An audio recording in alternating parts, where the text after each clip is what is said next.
Greetings everyone. The first DLC for Bloodlines 2 is out, alongside the spring update, and there have been some significant changes to the game to go with the new story content. The Loose Cannon DLC follows Sheriff Benny Muldoon during the time period between his first and last encounter with the Nomad, with some flashback sequences included. The story helps explain some of Benny's motivations and actions within the main narrative. This is a relatively short DLC, with only 4 missions to complete. Gameplay time is padded out slightly with a new collectible which involves hunting down thin blood leaders across the city. Benny has a new movement mechanic called the Soaring Leap, which allows him to gain significant air while traversing the city, and this seems to be meant as a replacement for Fire's glide ability. It takes some getting used to, but doesn't change the character of Traversal very much. The real meaningful change is to the combat system. Benny can carry around and use melee weapons, and this was implemented into the main game so that Fire can now use melee weapons as well as throw them with telekinesis. On top of melee weapons, Benny carries a custom pistol that is always available. Ammunition is limited, but can be replenished by picking up ammo boxes or scavenging from enemies.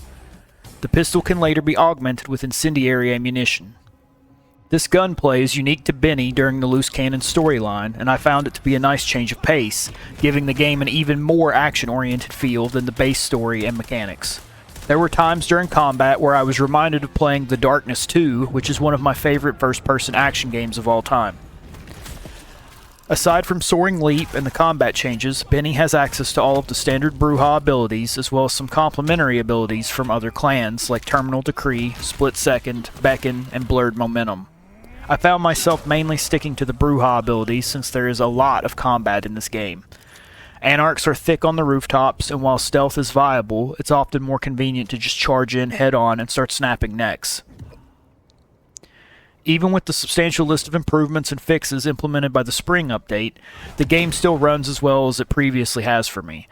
Some of the more notable changes and improvements to the overall game are the implementation of a Save Last Checkpoint option that essentially makes a manual save of the previous autosave that you can go back to if you mess up a dialogue choice or otherwise want to go back to a previous save.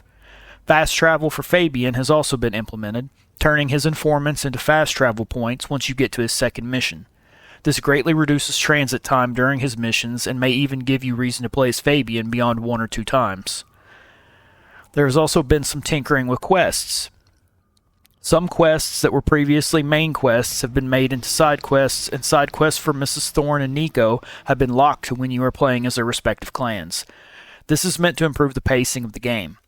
I don't see it as being that significant to gameplay now that items in Blood Resonance can be pickpocketed or looted from enemies since the Valentine's update.